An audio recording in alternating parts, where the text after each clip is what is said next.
ओम शांति। 22/8/2024 बाबा के महावाक्य हैं। बाबा कहते हैं, मीठे बच्चे, तुमने सारे कल्प में ऑलराउंड पार्ट बजाया, अब पार्ट पूरा हुआ, घर चलना है। प्रश्न है, तुम बच्चे अपने भाग्य की महिमा किन शब्दों में करते हो? उत्तर है, हम हैं ब्राह्मण चोटी, हमें निराकार भगवान बैठ पढ़ाते हैं। दुनिया में मनुष्य मनुष्य को पढ़ाते, लेकिन हमें स्वयं भगवान पढ़ाते हैं, तो कितने भाग्यशाली हुए। दूसरा प्रश्न है, इस ड्रामा में सबसे बड़ा पोजीशन किसका है? उत्तर, निराकार बाप का। वह तुम सब आत्माओं का बाप है। सब आत्माएं ड्रामा के सूत्र में बांधी हुई हैं। सबसे बड़ा पोजीशन बाप का है। ओम शांति। रूहानी बच्चों से रूहानी बाप पूछ रहे हैं, मीठे मीठे बच्चों, अपना घर शांति धाम याद है? भूल तो नहीं गए हो? अब 84 का चक्र पूरा हुआ, कैसे पूरा हुआ है यह भी तुम समझ गए हो। सतयुग से लेकर कलयुग अंत तक ऐसे और कोई भी पूछ न सके। मीठे मीठे लाडले बच्चों से बाबा पूछते हैं, अब घर चलना है ना? घर चलकर फिर सुखधाम में आना है। यह सुखधाम तो नहीं है, यह पुरानी दुनिया है दुखधाम। वह है शांति धाम, सुखधाम। अब इस दुख से मुक्त हो जाना है, मुक्ति धाम। मुक्ति धाम अथवा शांति धाम जैसे कि सामने खड़े हैं, वह है घर। फिर तुम नए विश्व में आएंगे, जहाँ पवित्रता सुख शांति भी होगी। यह तो समझते हैं ना, गाते भी यह हैं। बाप को भी पुकारते हैं कि हे पतित पावन, इस पतित दुनिया से हमको ले चलो, इसमें बहुत दुख है, हमको सुख में ले चलो। स्मृति में आता है, स्वर्ग को सब याद करते हैं। शरीर छोड़ा कहेंगे स्वर्ग पधारा। Left for heavenly abode. किसने लेफ्ट किया? आत्मा ने। शरीर तो नहीं जाता है, आत्मा ही जाती है। अभी तुम बच्चे ही शांति धाम सुख धाम को जानते हो और कोई नहीं जानते। तुम बच्चों की बुद्धि में नॉलेज है, शांति धाम क्या है और सुख धाम क्या है। तुम सुख धाम में थे, अब फिर दुख धाम में आए हो। सेकंड, मिनट, घंटे, दिन, वर्ष बीत गए। अब 5000 वर्ष में बाकी कुछ दिन रहते हैं। बाप बच्चों को स्मृति दिलाते रहते हैं। बहुत सहज बात है, इसमें मूंझने की तो दरकार ही नहीं। आत्मा 84 जन्म कैसे लेती है, यह भी किसी को पता नहीं है। लाखों वर्ष की बात तो किसी को याद में रहना मुश्किल है। यह है ही 5000 वर्ष की बात। व्यापारी लोग भी स्वास्तिका चौपड़े पर निकालते हैं, उसको गणेश कह देते हैं। गणेश को हाथी की सूंड दिखाते हैं। मनुष्य पैसा खर्च करते रहते हैं, चित्र आदि बनाते। इसको कहा जाता है वेस्ट ऑफ टाइम। तुम्हारे में कितनी ताकत थी, वह दिन प्रतिदिन कम होती गई है। जैसे मोटर से पेट्रोल कम होता जाता है। अब तो तुम बहुत कमज़ोर हो गए हो। 5000 वर्ष पहले भारत क्या था? अथाह सुख थे, कितना जबरदस्त धन था। यह राज्य उन्होंने कैसे पाया? राजयोग सीखे थे, इसमें लड़ाई आदि की बात ही नहीं। इनको कहा जाता है ज्ञान के अस्त्र शस्त्र, और कोई स्थूल बात नहीं है। ज्ञान के अस्त्र शस्त्र हैं। ज्ञान, विज्ञान, ज्ञान और ज्ञान के कितने बड़े जबरदस्त अस्त्र शस्त्र हैं। सारे विश्व पर तुम राज्य करते हो। देवताओं को कहा जाता है अहिंसक। अभी तुम बच्चों को मनुष्य से देवता बनने की शिक्षा मिल रही है। तुम जानते हो, हम हर 5000 वर्ष के बाद बेहद के बाप से यह बेहद का वर्षा ले रहे हैं। यह आत्मा की बात है, इसमें स्थूल लड़ाई आदि की कोई बात ही नहीं। आत्मा पतित बनी है, इसलिए वह पावन होने के लिए बाप को बुलाती है।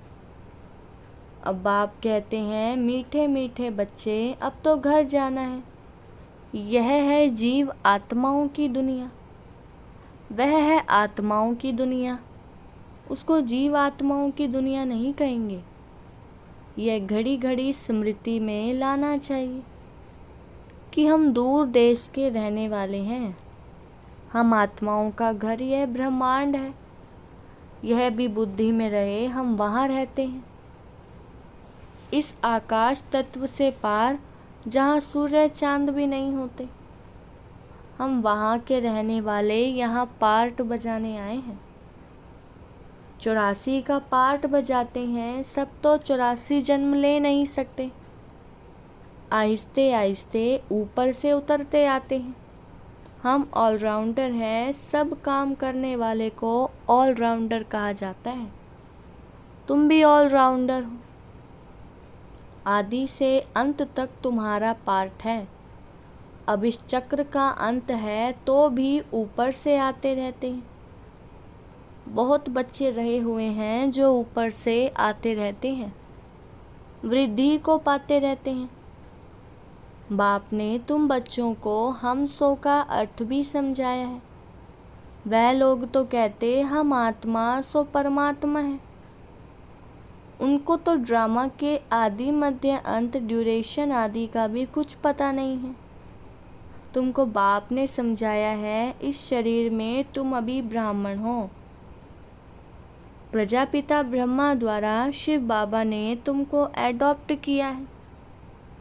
पढ़ाते हैं, ये तो याद रहना चाहिए ना कि बाप हमको पढ़ा रहे हैं। वह ऊंचते ऊंच भगवान है। सभी आत्माएं इस ड्रामा के धागे में पिरोई हुई है। अभी तुम जानते हो, हम शुरू में देवता थे, फिर हम सो क्षत्रिय धर्म में आए, अर्थात सूर्यवंशी से चंद्रवंशी में आए। इतने जन्म लिए, यह सब पता होना चाहिए। यह नॉलेज पहले तुम्हारे में बिल्कुल नहीं थी। अब बाप ने समझाया है। यह वर्णों की बाजोली है। अभी फिर शूद्र से ब्राह्मण बने हो, ब्राह्मण से फिर देवता बनेंगे। विराट रूप दिखाते हैं ना। तुम्हारी बुद्धि में सारा ज्ञान है कि कैसे हम नीचे उतरे, फिर ब्राह्मण कुल में आए, फिर डिटी डिनाइस्टी में आए। अभी तुम ब्राह्मण हो। चोटी चोटी सबसे ऊंच होती है। तुम्हारे जैसा ऊंच कुल कौन कहलावे। भगवान बाप आकर तुमको पढ़ा रहे हैं। तुम कितने भाग्यशाली हो। अपने भाग्य की कुछ तो महिमा करो। बाहर में तो सब मनुष्य मनुष्य को पढ़ाते हैं। यह तो निराकार बाप है। यह बाप कल्प में एक ही बार आकर नॉलेज देते हैं। पढ़ाई तो हर एक पढ़ते हैं ना। बैरिस्टर की नॉलेज पढ़कर बैरिस्टर बनते हैं। वह सब मनुष्य मनुष्यों को पढ़ाते आते हैं। अभी यह है भगवानुवाच। मनुष्य को तो कभी भगवान नहीं कहा जाता है। वह तो निराकार है।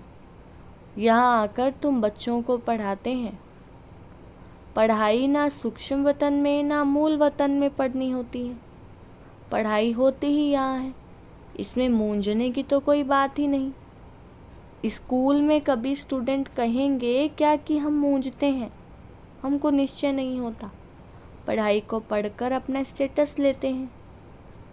यह लक्ष्मी नारायण सत्ययुग आदि में विश्व के मालिक कैसे बने? जरूर बाप द्वारा बने। बाप तो सच बताएंगे। भगवान कोई रोंग थोड़े ही बता सकते हैं। बड़ा भारी इम्तिहान है। इस समय तो है प्रजा का, प्रजा पर राज्य। राजा रानी है नहीं। सतयुग में थे, अभी कलयुग अंत में नहीं है। इसको कहा जाता है पंचायती राज्य। गीता में लिख दिया है कौरव और पांडव। रूहानी पंडे तो तुम हो ना। सबको रूहानी घर का रास्ता बताते हो। वह है तुम आत्माओं का रूहानी घर। रूह जन्म लेकर पार्ट बजाती है। ये बातें तुम्हारे सिवा और कोई नहीं जानते। ऋषि मुनि आदि कोई भी न रचता को न रचना के आदि मध्य अंत को जानते हैं। लाखों वर्ष कह देते हैं, परंतु उनका भी कोई पूरा हिसाब किताब नहीं है। आधा आधा भी हो ना सके। पूरा आधा सुखधाम फिर पूरा आधा दुखधाम। यह है पतित दुनिया विशेष और वह है वाइसलेस। बाप कितना ऊंचते ऊंच है परंतु कितना साधारण है। कोई बड़े आदमी ऑफिसर शादी से मिलते हैं तो उनको कितना रिगार्ड देते हैं। पतित दुनिया में पतित मनुष्य ही पतितों का दीदार करते हैं।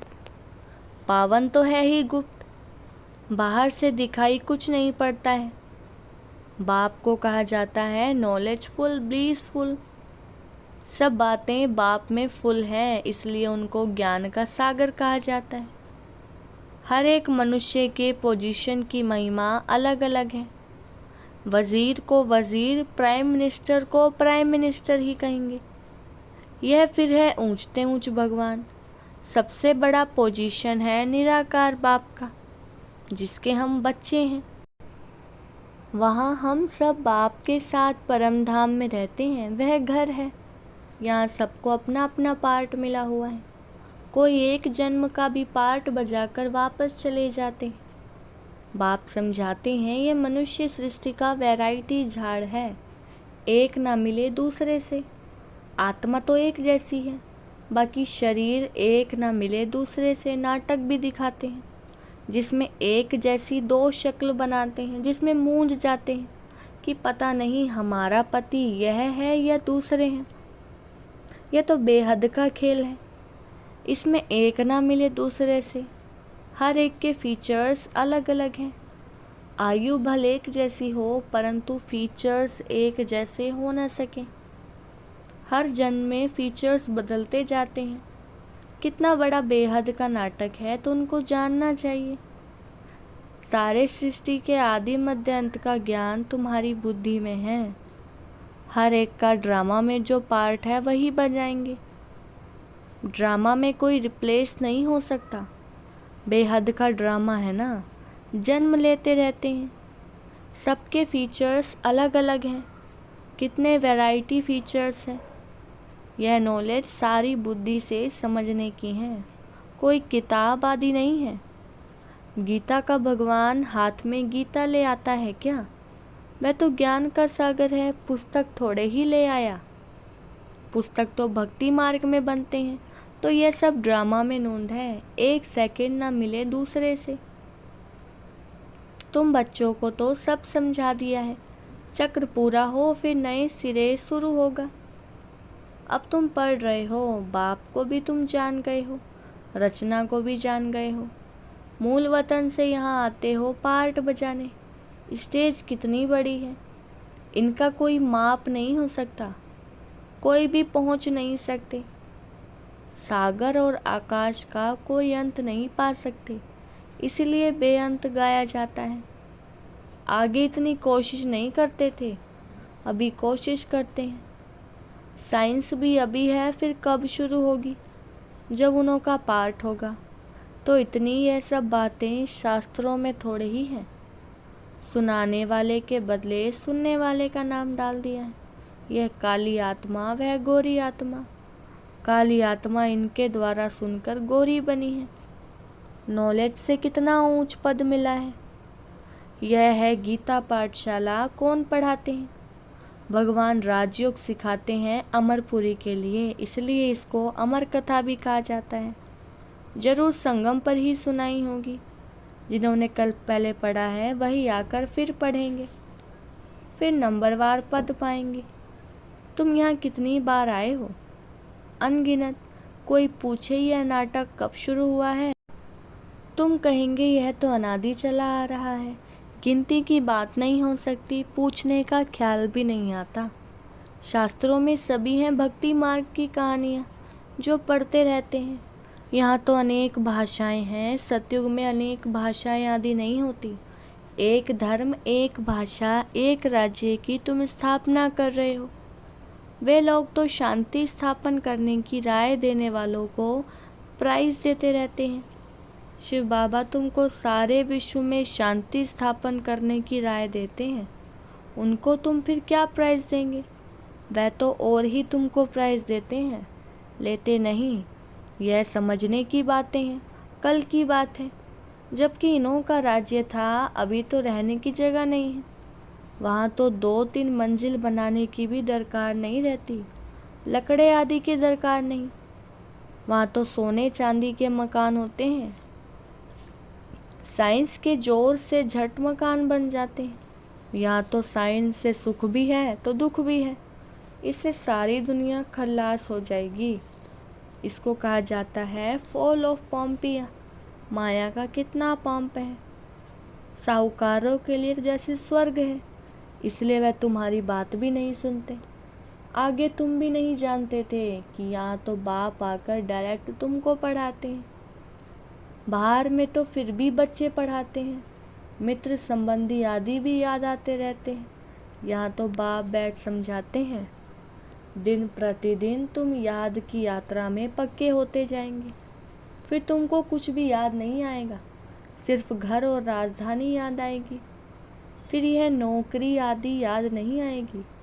मरेंगे ऐसे जैसे बैठे बैठे हार्ट फेल होते हैं, दुख की बात नहीं।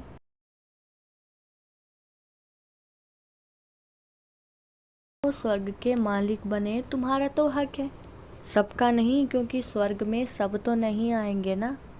अच्छा, मीठे मीठे सिखिलते बच्चों प्रति माता पिता बाप दादा का याद प्यार और गुड मॉर्निंग। रूहानी बाप की रूहानी बच्चों को नमस्ते। हम रूहानी बच्चों की रूहानी बाप दादा को याद प्यार गुड मॉर्निंग और नमस्ते बाबा नमस्ते। धारणा के लिए मुख्य सार। फर्स्ट पॉइंट है, रूहानी पंडा बन सबको रूहानी घर का रास्ता बताना है। ज्ञान और योग के अस्त्र शस्त्र से सारे विश्व पर राज्य करना है। डबल अहिंसक बनना है। दूसरा, 84 जन्मों का ऑलराउंड पार्ट बजाने वालों को अभी ऑलराउंडर बनना है, सब काम करने हैं। बेहद के वैरायटी ड्रामा में हर एक एक्टर का पार्ट देखते हुए हर्षित रहना है।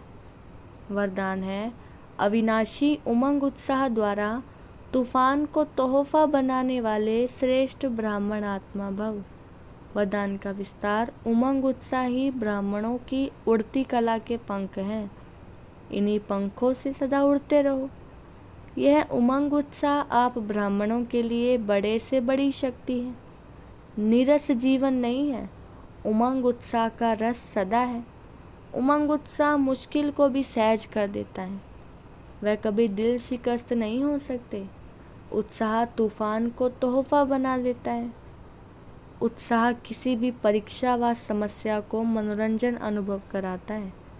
ऐसे अविनाशी उमंग उत्साह में रहने वाले ही श्रेष्ठ ब्राह्मण हैं। स्लोगन है, शांति की वास धूप जगाकर रखो तो अशांति की बास समाप्त हो जाएगी। अच्छा, ओम शांति।